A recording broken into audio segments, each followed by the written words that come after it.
কোয়েশ্চেনটা সলভ করব, যেটা এমআরএস 2023 এসেছিলো। তো এসটা দেওয়া আছে সেই সমস্ত এক্স যারা হচ্ছে positive multiple of 3 less than 100, আর পি দেওয়া আছে লেস দেন 20 এর মধ্যে যতগুলো প্রাইম নাম্বার। তাহলে নাম্বার অফ এসটা আমার কত হবে? 100/3, এটার বক্স ভ্যালু।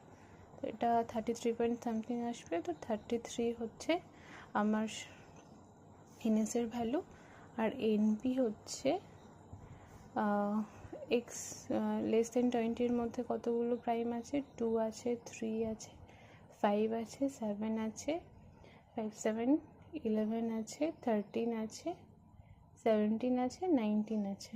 মানে হচ্ছে 1 2 3 4 5 6 7 8টা। এটার নাম্বার অফ এলিমেন্ট হচ্ছে 8। তাহলে টোটাল এনএস প্লাস এনপি হলো 33 প্লাস 8 সমান হলো 41।